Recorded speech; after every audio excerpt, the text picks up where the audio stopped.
So tell me about this LSAT-Flex. As promised, I did not look into it at all. So everything you're going to be telling me here will be news to me. Yeah, sure. Happy to share thoughts on it. And it's new to a lot of folks, given that LSAC just announced it on Tuesday night. They Mhm. dropped that bomb that it's going to be online specifically for people who were registered for the April LSAT, because the April LSAT, unsurprisingly, had to be canceled. No way they could do that in person. So putting it online for now is a substitute measure temporarily, just to help applicants and law schools get some more people with good LSAT scores to apply for this cycle finishing up now. Right. Crazy. So when is the next LSAT after the April? Is it in May or is it in June or supposed to be scheduled for? Yeah, so the online LSAT Flex is going to be mid to late May. They haven't given an exact date yet. Okay. And that's in part because it's not going to be only one date. They can't have potentially tens of thousands of people taking it all at the same time, given the proctoring needs and maybe system limitations as well. So the next LSAT that was scheduled to be in person after the April one is June 8th. Okay. So June 8th is the next official one, and then upcoming one, the LSAT. So tell me about the Flex. I would love to know. Yeah, so the Flex, it's a great name, by the way. There have been lots of jokes about the name, of course. I'll try to refrain. So that is basically going to be online from home, like the LSAT writing sample currently is. They made that change last year. And so it'll be a similar setup. You're on your own device. It'll be a laptop, Windows or Mac. They'll monitor you like with the LSAT writing with a webcam and a microphone for security purposes. They'll record all of that. They will have a proctor watching you live for part of it potentially. And they will also use AI, spooky, to monitor you for where are your eyes going. So they're tracking your eyes, they're tracking where you're looking. If they're like your cat jumps into the picture for a second and you tell your cat, quiet down, move to the side, I'm busy right now. They'll be looking into all of that just to make sure for security. Okay. I mean, so what immediately jumps to my mind, and you may or may not have the answer to this just because it's so new, but privacy concerns, have they addressed that at all? They say that, basically don't have anything bad on your screen, obviously. They're able to look at your screen. You shouldn't have other stuff open. They Okay. can't peek into your hard drive. And of course, you're agreeing to all those terms and conditions that nobody ever reads anyway, I'm sure. So I have seen anecdotal reports online about the company called ProctorU that they do potentially have access to your computer longer than just the duration of the event itself. And I think with any program, like look at Facebook, look at Zoom, they're oftentimes doing things in the background we're not always aware of. I don't expect they will be peeking in. They have no interest, I would imagine, but I could see folks having a concern. So maybe if you have multiple laptops, you wouldn't want this to be on your primary laptop. But I think most of those concerns probably aren't warranted unless some employee goes rogue. I don't think that the company as a whole is looking to peek into people's private stuff. Right. Let me think. There's another angle on this I should mention too that's even more exciting and I think ripe for discussion, which is that the LSAT Flex is going to be 3 sections, not 5, like it's been for in-person. What? Yeah. So, okay. So next question. Tell me about the scoring. So will the scoring still be the same out of, is it 180 or how does that work? It'll still be out of 180. The intention is that your results on LSAT Flex should be comparable to results on the in-person LSAT. Law schools should be able to evaluate candidates or applicants with LSAT Flex scores just like they would with the in-person. So a 175 on LSAT Flex should be considered the same as 175 traditional. Now, how do they deal with this? You're doing 3 sections, not 5. They're doing their complicated analysis, test equating. They're using questions of comparable format, comparable difficulty. The biggest thing, though, is that there is only going to be 1 section of logical reasoning rather than 2. So 1 games, 1 reasoning, 1 reading comp, rather than 2 logical reasoning. And so that's raised a lot of questions around how things will be weighted. Will logical reasoning be given half the importance, or will it only get 1/3? That's still an open question. LSAC has not answered, and we're hoping they will by next week. Yes, that is interesting. And what I'm also interested in is that could this being at home be considered somewhat of an accommodation? Because obviously, like on test day, you're getting mentally prepared to be near other people, to be in a public setting where proctors are walking around you, where you're only allowed what, so many pencils or pens or highlighters or whatever you are allowed to bring in, and obviously other items are excluded. But now that you're in your home, this is a completely different atmosphere, and even if the AI watches your eyes and the proctor is watching you, I think just being at home is a, since it's a different type of testing format, may or may not have advantages or disadvantages to being in a public setting where it's relatively, library quiet. So I'm concerned about, is it like, yes, in theory, according to the LSAC for now, it is supposed to be comparable, even though there are less sections, even though you're now at home, but is it really comparable? Because some people don't perform well on tests because in part the environment may be overwhelming. Whereas being at home, you may feel a level of comfort, or I'm just doing what I do at the computer every day. So that is quite interesting. I'm interested to see what the curve will be, just per score, because not that not that I'm a statistician or know anything about the numbers of this or everything, but I'm just interested if the scores will be higher, even depending on the weight situation, with people being more comfortable. And another thought that I'm thinking as you're talking is, why would we not, if this works, right, and if everything is completely the same, what is to stop people from taking the LSAT-Flex in the future? And why would we not want to do that, which could potentially save money for people? And because I know some of the fee goes to securing the actual facility. So why would we want to go test in person when we don't have to? Those are all great points. I've thought of them as well. They've been a source of discussion among applicants over the past couple of days. As for why wouldn't we do this all the time? That's how I feel. I feel like if this LSAT Flex works smoothly, where a relatively low percentage of people have tech issues or glitches of things of that nature, folks can have a quiet home environment with good internet to do this.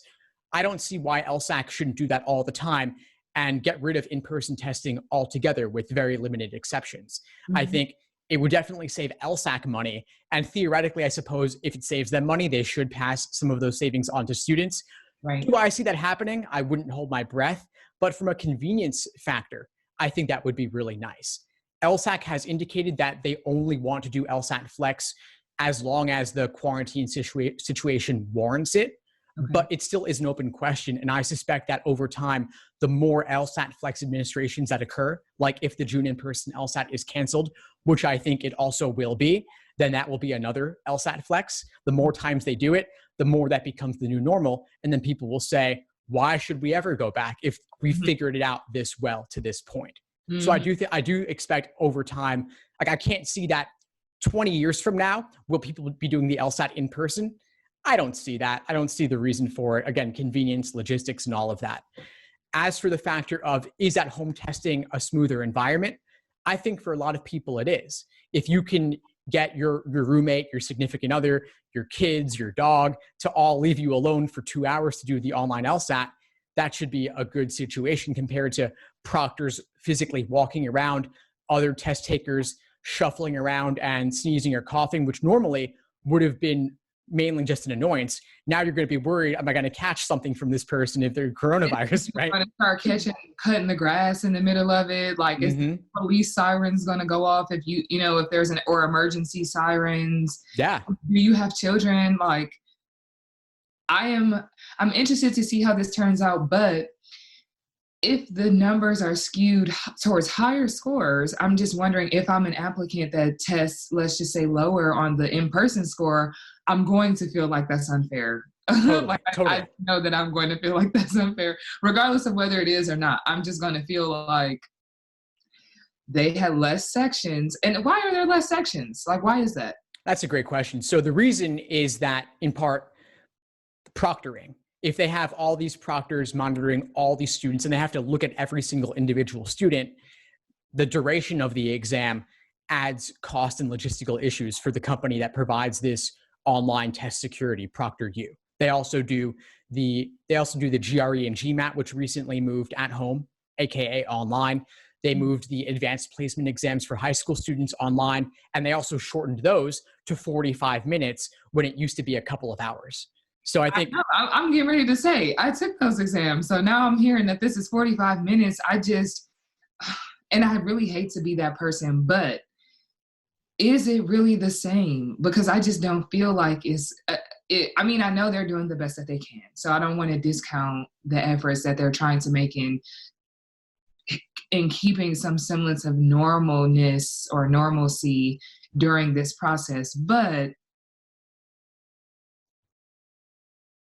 is it really comparable for you to have 3 sections compared to 5? Is it really comparable for you to have 2 logical reasoning sections versus 1? Like, is that really the same? Like, no, it's not quite. It's not exactly the same for sure. I think this is simply the best they can do right now in order to keep things moving forward. And LSAC, they really exist to serve law schools more than law school applicants. Law schools are their primary clients.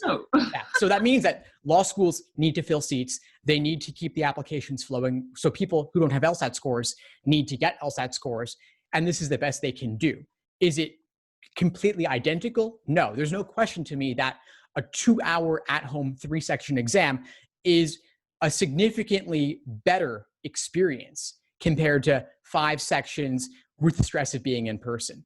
Right. But, and I should mention another thing regarding why it's only 2 hours. That's because if you go above 2 hours, then you've got to let people stretch their legs and take a break. The in-person exam is 3 sections back-to-back, break to go to the bathroom, get a sip of water, then 2 more sections back-to-back. But how do you handle the break when your people are at home? Once they leave the room where they're taking it and they're out of the field of view of the camera, the microphone can't pick up what they're doing, and they can't control the entire environment of your house. They don't know if you're potentially getting help from someone else. It becomes more of a security issue versus at the test center when you can't bring your phone and they know what you have with you. Security is not the same issue. Yeah. I don't see a way around it, unfortunately. I mean, yeah. But I guess with taking it at home, that's just the risk that you have to take, right? Because it's like you could, in theory, cheat anyway, just because you're at home, because you don't know, like, you can track my eyes, but like to a point, you know what I mean? Like everything is. I'm not really sure what they could do though. Like, I understand cheating on other exams, and I can certainly see the incentive. If you could boost your score, that could get you into better law school, save you scholarship money and such. But the LSAT, the only way you could really cheat, to me, is if you could somehow mess up with the computer system to give yourself extra time. Yeah. Extra time is really the only major benefit I could see someone deriving from cheating. It's not like, I saw one story about this company, Proctor for a different exam, where people were putting Post-its on their dog to try and like help with memorization or formulas or something. I need a dog now. I like that. The perks are many. Yeah, there are many perks with having a dog. But on the LSAT, I don't really see memorization and formulas would only help you to some extent. Like if you didn't know the contrapositive, maybe, but I don't see how somebody could really cheat on this. And I'm sure that the average law school applicant is outmatched by whatever security system this company has. Right. So another concern I guess I have, and I like hate to be this person because I'm pro like applicant and less, pro law school or LSAC. But I'm just concerned about, let's just say the tests are not comparable, right? And if the data is skewed upward or if it's skewed lower, however the scores are, I wonder what effect that will have on the law students' potential in law school. And obviously potential is not always directly tied to the LSAT score, right? Because there are many students who don't test well, who do exceptionally well in law school. And then there are people who test really well and then they don't do as great in law school. And the LSAT, in some measures, is supposed to be a measure of how to predict that. I'm wondering, does it set someone up for failure, more or less, if it is not an accurate measure with the tools that we have been previously using? because I would hate for it to be like the test was easier, right? Just because of the nature of the quarantine. And then now you get to 1L and you're like, was this a waste of 50 grand? Because it really didn't do the intended purpose is to measure how ready or prepared you are to go through this 3 years, right? So that is the goal. Are we potentially doing a disservice to students by allowing this? That's a great question. If the results were significantly different in either direction, I think Right. that would call into question the integrity of the entire exam being administered online in this new format. But I personally have a lot of faith in LSAC's commitment to maintaining the integrity of the exam and the validity of the scores that result from it. And if they didn't think they could pull it off, I don't think they would do it. They're really sticklers about the data. And that's part of why it traditionally takes 3 weeks to get your score back, because even though they've pre-tested the questions and done all their analysis to make sure that this test form compares to other previous test forms, they still take 3 weeks afterwards to make sure that students performed on the widespread administration as expected. And they could do it a little bit faster, I'm sure. And they're actually, for the LSAT-Flex, they're going to do it in 2 weeks rather than 3, in part because law schools really want those scores so they can consider applicants. Yeah. But even if there's a mild variation, LSAC can simply adjust the raw score conversion. Like if people do 3 points better on average, they can just adjust how many questions you need to get correct to get a 170, for example, to be slightly more. Also, for some folks who take time to get warmed up, 3 sections might not be enough. Maybe they do better on sections 4 and 5. And then in that case, I would recommend those students do a warm up. So I think it's kind of balanced. There's pros and cons on all sides, just like there have been pros and cons for the in-person. Like some people are really distracted by others in an in-person environment, others aren't. And so this kind of flips that advantage around a little bit. So I think ultimately things are moderated in both directions. Maybe it'll skew more one way this time than another, but I think a lot of it will cancel out. And then this is also a good pilot for LSAC because this is not an open registration exam for this May LSAT-Flex administration. I was just going to ask that. It's only for people who were previously registered for the April LSAT in person. You can't, like anybody listening to this now or watching this who wasn't registered can't just sign up for it. If you register for June though in person and that's canceled, then I think many more people will take the replacement exam as the LSAT-Flex online for June. And then it'll be a larger pool of people for them to do further analysis. So I know that you have done only what you can only see what they have put out, what LSAC has put out. Will people be able, if they don't do as well as they want to on this LSAT-Flex exam, how will it be for them to take a retest? Will there be like an automatic retest or maybe some type of discount because they took it online with different circumstances, or how does that go, if you know? From what I understand right now, if you take the LSAT-Flex and you want to retake, you'll be paying the $200 like anybody else to register for a future LSAT. But if you were registered for the April LSAT in person, and since that got canceled, switched online, and you don't want to do the LSAT-Flex, you don't have to. They're giving you a coupon where you can register for any LSAT between now and next April 2021. Wow. And I'm sure if you say none of those works for me, I just want a refund, I'm sure they'll give you a refund as well. They're not looking to keep people's money for one test administration if you didn't sign up for that circumstance. Right. Okay. This all sounds really promising. I am slightly biased just because I'm a better in-person taker than a computer user. So I am, maybe biased in my questioning, but it does sound really promising. And it's good to hear that the LSAC is trying to make it work. Whether it will work remains to be seen, but at least they're trying. They could have just shut down, and that would stress a lot of people out, like, especially if you're a person who's been paying for tutoring or you have taken time off of work or following some of your study schedules and really putting in the work and the time commitment. It's good to hear that you will have an opportunity to show your stuff. So hopefully that works out. I really am interested to see what the results will be, what the report will be. I'm sure they'll have some type of user feedback survey to ask about how the test administration was. And I'm interested to see how they will handle certain new challenges. For example, like people with connectivity issues or cheating. That might be a big thing. There are always new ways to cheat. So I'm interested to see what the war stories will be about that, whether people will, put Post-it notes on their wall, or I don't know. I'm interested to see. I'm looking forward to the scores with the LSAC reports and the ingenuity of the applicants and what the data will show. So what are your thoughts about it? Yeah, I mean, I'm excited that they're doing this. I wasn't expecting them to get it out so fast. I knew they would have to move it online if they wanted to remain in business and remain relevant. And I thought maybe they would do it by June or July, the earliest. So I'm pleasantly surprised that they've got this going out for mid-May. They've Right. really sped up a lot, especially with the new leadership over at LSAC in the past couple of years. They've done a lot to be more student friendly and to move a lot more quickly and bring themselves into the 21st century. So I'm really excited that they've got this going on. I don't think it will be perfect in the May administration. I'm sure there will be some tech issues at the very least, but I think each LSAT-Flex administration will get progressively better.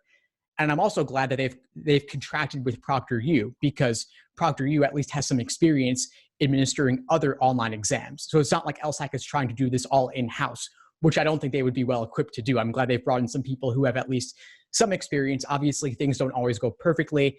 Luckily, if there is an internet connectivity issue, they do save your work and pause it so you can still resume. I think if you were out of internet for 2 hours, they'd probably cancel your exam, like if the power went out. But if it's like a minute or two, I'm sure it'll be fine. But yeah, I'm just glad that they've got this going. I'm glad they're being more student friendly and student responsive. There's always room for improvement, and I'll keep calling them out on that when I think that they're falling short. But I'm glad to see them taking action on this, and I'm excited for students to take what will, for most at least, be a more comfortable testing situation. 3 sections, not 5, and at home, I think, for most people is going to be a more pleasant test day experience. Right. That's super exciting. It really is. It seems like forever ago when I was an LSAT taker, and, having all the butterflies and the jitters about taking it. But it's nice to see that they'll offer this from home.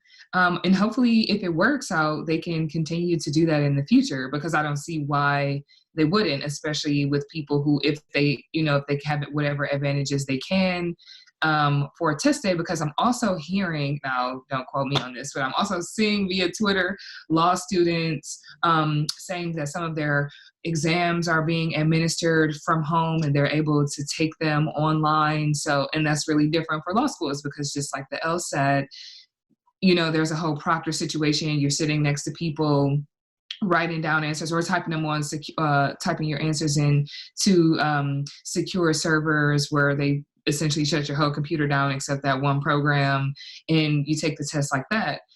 So I am interested to see if that can just follow suit, if more of this stuff will be brought online, and if so, what the pros and cons of all of that will be. But it sounds like this is a good first step for LSAC, because as you mentioned, if they continue to do this the first time, and it works, why not? Exactly. They've already figured out everything they really need to. And I hear so many issues from students not being able to register for an in-person test center. When it's typically administered in person, people have to travel for it. They have to drive a few hours. They have to stay in a hotel somewhere. They fly back to their parents if they've moved away, just because they can't get the test where they want it to be. This removes all of those issues for so many students. Yeah. Wow. So we're really like at the dawn of a new age. Totally. And luckily you're at the forefront of that, Steve. So that's great. Yeah, trying to keep up with everything. People asking me questions, and I honestly want to know too. This is really, I think, the biggest change to the LSAT, aside from the digital LSAT transition to tablet in the past couple decades. Really, those two things are the biggest. I feel so surprised at that. Yeah. You tell me that, I'm like, I'm sorry, what? Yeah. Wow. I'm interested to see the data, and I'm interested to see how that batch of students does throughout law school. I mean, obviously there might not be any way to particularly track, just because there are so many students who will be in the incoming 1L class with the students who are taking this, what is it, the June test or the May-June test? Yeah, so the May is the online LSAT-Flex. The June is currently scheduled for in-person, but I think that'll go online too. And they won't give us LSAC probably won't release any of the data on this, and this is actually an undisclosed test form as well. So you're not going to get to see the questions, but I'll be tracking all the anecdotal reports from students after this happens, and I'll be very curious to see what they have to say about the experience. So LSAC is never releasing the questions or the data period from this, or just like in the immediate aftermath of the exam? It would be out of character for them to release any data from student performance on this particular test administration. That's just not their game. They like to keep their cards pretty close, but they will release in general updates and more rules and regulations around the test. But as for student performance on an individual test administration, they don't typically do that. They also only release 3 exams a year, and the April/now May LSAT was not going to be one of those anyway. Got you. They're framing this right now as being a one-time thing, or based on public health situation unfolding. But I do think, like I said, it'll continue to be online. I'm willing to bet that they will change their position on that. Only because it, like you mentioned, it really does eliminate so many issues, and potentially students that are maybe impoverished or have some financial difficulties, would give them a way to take the exam in a way that maybe they were not able to pay for the full cost of the exam. I'm willing to bet that they're going to change their minds, especially if they have to do it twice. If they only have to do it for this one time, then it's up in the air. But if they have to do it twice, or maybe even 3 times, depending on how everything goes, I'm willing to bet that they would do it again, because then they will have enough internal data to show whether it's working, how well that it's working, and things like that. Yeah, interesting stuff, especially from a logistical perspective. The more they do this, the more they're going to figure out all the potential issues and how to address them. Like students who don't have a laptop. You can't use a Chromebook, for example. It has to be a Windows or Mac laptop. Chromebooks don't meet the specifications of the company providing the security. And so LSAC is going to have to give those people loaner computers or set them up at a university nearby to take it with a good internet connection and a good device over there. And with quarantine stay-at-home orders, that could be really tricky for them to navigate a good situation for those students. And of course, they're obligated to do so. They can't put those students at a disadvantage when it comes to taking it. And so I think they'll figure out who they can partner with to provide those students with the resources they need. Maybe they'll need to have several hundred laptops available as loaners to ship out with 2-day shipping or something like that. I'm interested to see where this will go. Same. I'll be tracking it closely. I trust that you will keep us updated on everything that's going on. I'm sure all the students would love to know. Yeah, wow. This is a lot to take in. It's like a crazy situation. I still can't believe we're living through the middle of this. So it's part of my wow. But this is truly a historic time. I think probably the biggest event in our lifetimes for sure. Yeah. I am just so interested.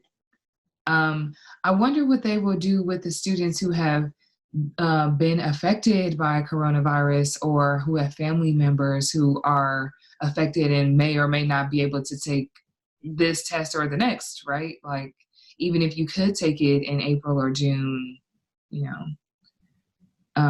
but you have other pressing family needs or obligations. I wonder just how that will factor into it. And, so many unanswered questions, but we shall see.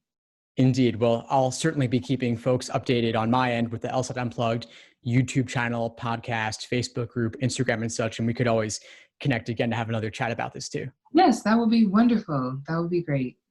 Awesome, Anna. Well, thanks for having me. Yes. Well, thanks for having me, Steve. So everybody check out Steve's podcast and channel and Instagram. And are you on Twitter?